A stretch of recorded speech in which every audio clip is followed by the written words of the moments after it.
The main developments in the Russia-Ukraine military situation on January 18, 2024. Russia changed its missile tactics, hitting Ukraine's military lifeline. Russia has changed its previous missile strategy to a new strategy that could cause more serious impacts on Ukraine's efforts on the battlefield. During the military campaign in Ukraine, Russia used guided missiles to attack energy systems that Ukraine needed to get through the winter. This operation caused heavy losses to Ukraine, but did not make a difference on the battlefield. Russia continued to launch a similar campaign this winter, with a number of unprecedented large-scale raids. However, Russia has adopted a new strategy that experts say could pose a much bigger problem for Ukraine's response efforts. Moscow has targeted the lifeblood of Ukraine's arms industry and the logistics route used by Ukraine to deliver these weapons to the front line, in a context where Kiev's ability to produce its own weapons becomes important. More than ever because Western military aid has declined. "I'm extremely concerned," said Fabian Hoffmann, an expert in missile technology at the University of Oslo in Norway. According to Mr. Hoffmann, last winter, Russia wasted its missiles when targeting civilian targets. Because think how much more effective they would be if used to attack targets on the front lines or attack defense industrial and logistics facilities, Mr. Hoffmann said. Expert Hoffmann said that Russia's previous strategy was not really effective.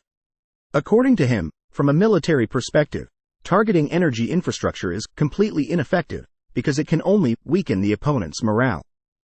However, Ukraine's spirit never seems to wane.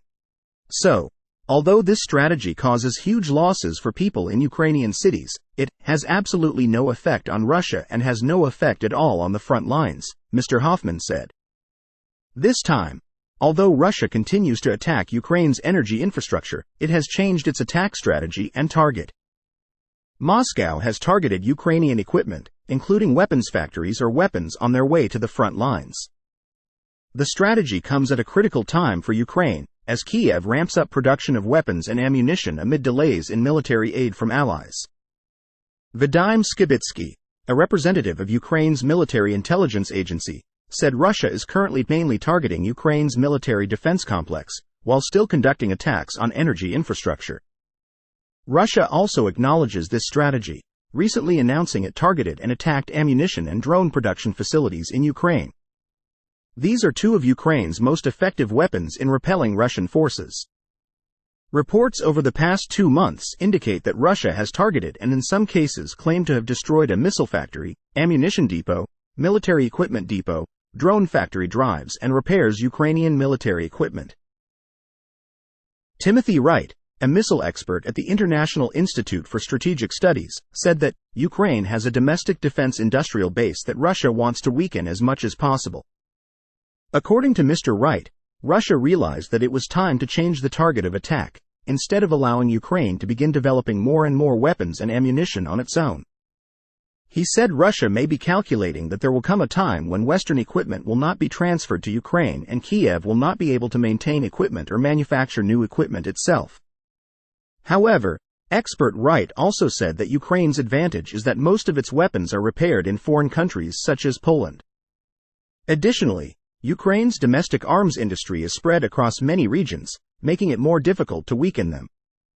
Being able to identify locations and then attack these small locations is really difficult, Wright added. The military campaign in Ukraine shows that Russia seems to lack the ability to track and attack targets, as missiles often miss their intended targets. However, Russia is increasing missile production and Ukraine has said it needs more air defense systems.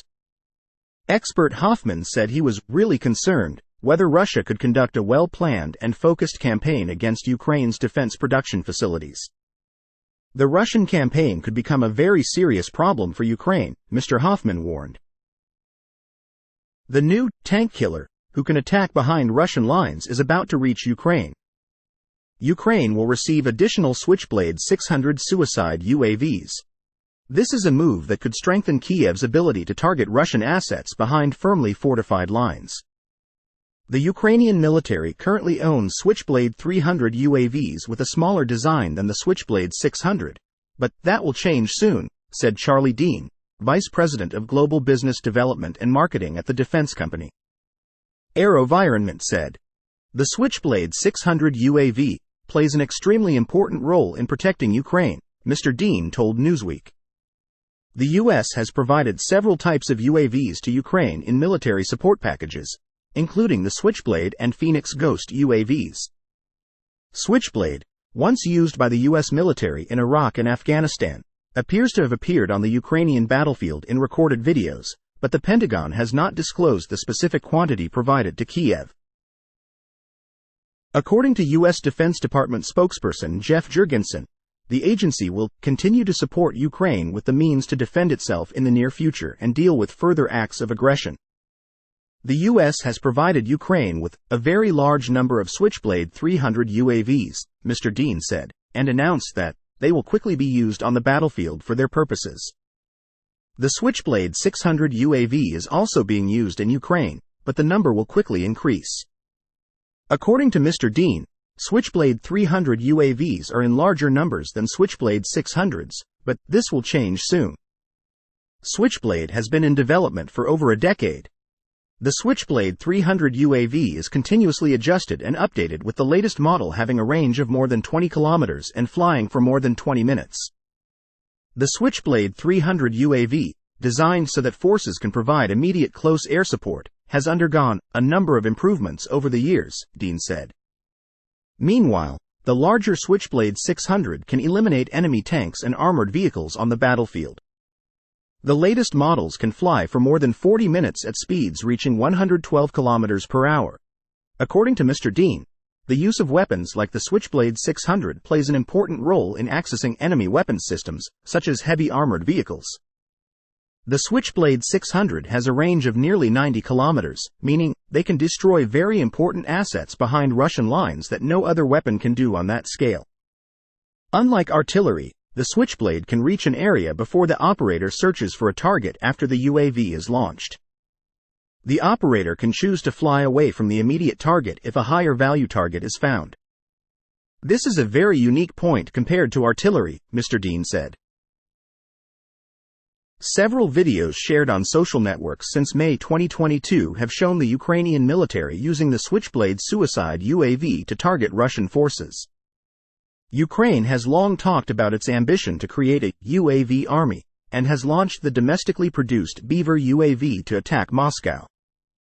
Ukraine is on the path to becoming the world's leading UAV manufacturer, Ukrainian Deputy Prime Minister Mikhailo Fedorov said in August.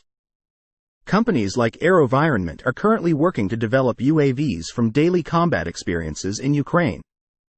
There is regular communication between this company and Switchblade operators, meaning that these UAV designs are constantly being improved and adapted in just a few weeks.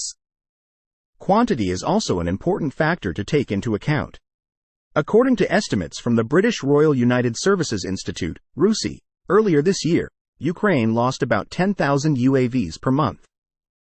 Meanwhile, Russia has expanded its deployment of suicide UAVs across Ukraine, and Kiev forces regularly record UAV and missile attacks at night.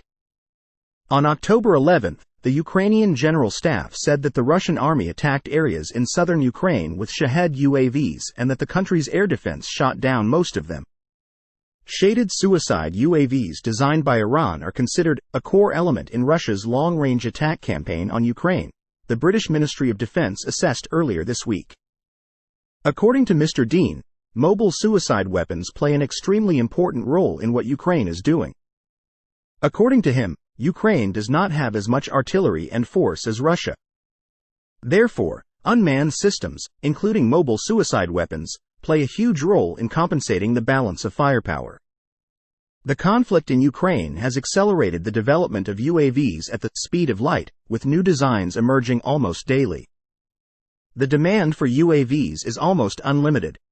We can produce thousands of products every day, Mr. Dean said, affirming the ability to increase production in the future easily.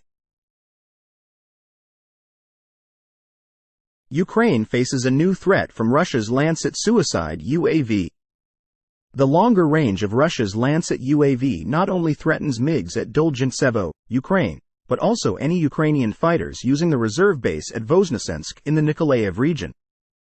An American magazine said that when the Ukrainian army tried to overcome Russian defenses in a counterattack that caused huge losses in manpower and equipment, Kiev was also facing another threat.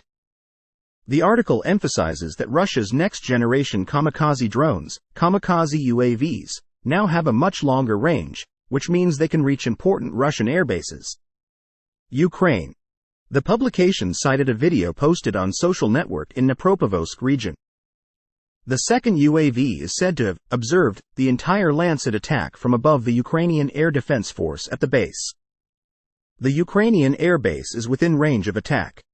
One thing worth noting is that this airbase is more than 70 kilometers from the front line. The American magazine speculates that Russia's Lancet suicide UAV has now improved its operating range and can reach Ukraine's main airbases. In fact, a series of MiG and Sukhoi aircraft parked on the runway can now easily become targets for long-range Lancet UAVs. Lancet is considered one of Russia's most effective UAVs on the Ukrainian battlefield, but its previous range did not reach that far. The targeted attack on Ukrainian MiG aircraft in Dolgintsevo may have been the debut of the new Lancet UAV model, Izdali-53. Previously, Russian UAV manufacturers introduced a number of new drones at the Army 2023 International Military Technical Forum. Among these is IZDEL-IYE-53, also known as Z-53. This is a next-generation loitering munition of the Lancet UAV developed by Zala Aero.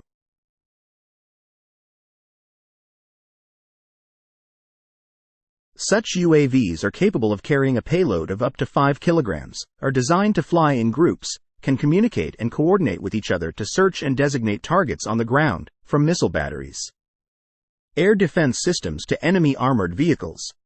Unlike the current Lancet model, which is launched from a special pneumatic rail, the Z-53 is launched from small tubes placed on the ground, similar in configuration to a mortar but compact and easy to move.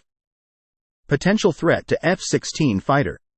The U.S. magazine speculates that the Lancet's new, longer range could threaten not only the MiGs at Dolgintsevo but also any Ukrainian fighters using the reserve base at Voznesensk in the Nikolaev. After introducing a new Lancet variant that can fly longer distances, Russia has posed a new dilemma for Ukraine in the context that Kiev is about to receive F-16 fighters. In August, the Pentagon said Denmark and the Netherlands would begin delivering F-16 fighter jets to Ukraine in the coming months after Kiev pilots complete a training program in the U.S. The above comment was made after the Russian Ministry of Defense announced that the country's aerospace forces conducted an attack on Dolgintsevo Airport on September 11, destroying 2 MiG-29 fighter jets and 3 airplanes. Su-25 attack aircraft of the Ukrainian Air Force. Moscow has effectively used many types of UAVs in the special military campaign in Ukraine to reduce unnecessary risks for the military, while also conducting surgical attacks on enemy targets. Recently, the Russian Ministry of Defense released a video showing paratroopers destroying Ukrainian tanks with suicide UAVs. Reconnaissance UAV is used to detect targets, then the Lancet suicide UAV will attack and destroy the designated target. A suicide UAV, or loitering bullet, is a type of smart projectile that can literally loiter, meaning passively waiting for prey before attacking. These UAVs are equipped with warheads that explode when hitting the target and therefore cannot survive the attack. Speaking about IZDEL-IYE-53, Zala Aero's chief designer Alexander Zakharov said that this new UAV has almost no opponents and there is no means of dealing with it. According to him, the new generation of Lancet UAVs will act according to the operator's commands but at the same time can also select targets completely automatically. The operator's role will be to enter commands related to the area of operation and the types of targets to be tracked such as armored, artillery, radar or air defense systems. The UAV will approach the target area and independently make a decision about targeting enemy equipment. This UAV is also smart enough to recognize and select a larger target if faced with many targets. In addition, if the enemy captures an IZDEL-IYE-53 UAV and dissects it for research, they will not know its secrets because the UAV has a high level of protection and security. IZDELIYE-53 has also undergone a series of combat tests. Revealing Russia's highly lethal weapons makes Ukraine more afraid than tanks. While tanks and their heavy artillery attract attention on the battlefield in Ukraine, another weapon is showing just as much lethality. Medium-caliber guns, from 20 to 40 millimeters, equipped on infantry fighting vehicles, air defense vehicles and other systems are causing great losses to infantry forces as well as a number of targets. In Ukraine, both sides are using 30 mm caliber 2A42 automatic guns equipped on Russian-designed vehicles such as BMP-2, BMP-3 and -4 million Bermudian dollars infantry carriers as well as their versions. Ukraine's BTR-3 and BTR-4, said ground warfare expert Sam Cranny-Evans, who was a research scholar at the British Royal United Services Institute, RUSI. The above guns are in common use, possess powerful firepower and shape the fighting power of Russian and Ukrainian forces, expert Sam Cranny-Evans assessed. According to observer Sam Cranny-Evans, a Ukrainian soldier complained last year that Russian armored personnel carriers were more scary than tanks. The guns mounted on them fire faster, and this is a vehicle that can transport soldiers. The injuries from these systems are very bad, the Ukrainian soldier said, noting that Russian armored infantry vehicles are easy to destroy but not easy to deal with in direct combat. Medium-caliber guns can attack infantry from a certain distance or even destroy tanks. In fact, both of these capabilities are being utilized in Ukraine, and it seems difficult for infantry formations to deal with the above guns if they are not supported, said expert Cranny-Evans. According to him, they also play an important role in urban combat. It is often assumed that the largest cannons will have the best firepower, but that is not always the case. A main battle tank like the American M1 or the Soviet-designed T-72 is equipped with a 120 mm or 125 mm cannon that can destroy other tanks kilometers away. But these tanks can only carry a limited number of guns, and their main guns also have a limited rate of fire.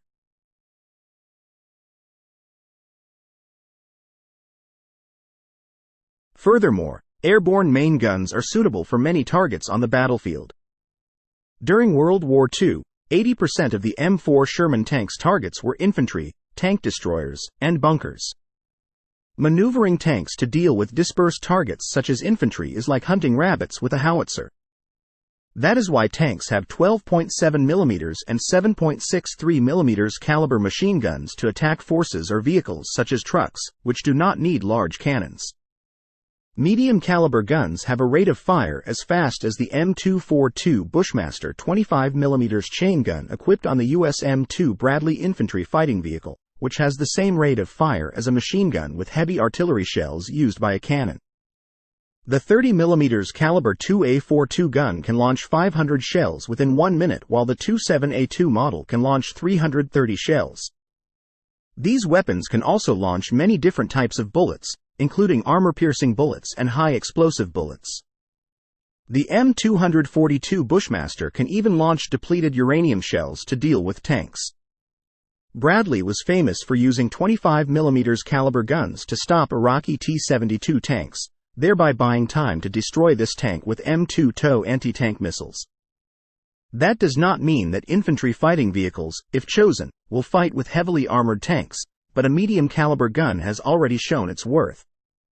Currently, the use of infantry fighting vehicles and artillery-carrying reconnaissance vehicles has become popular. Future vehicles will probably still be armed with medium-caliber guns with a few improvements.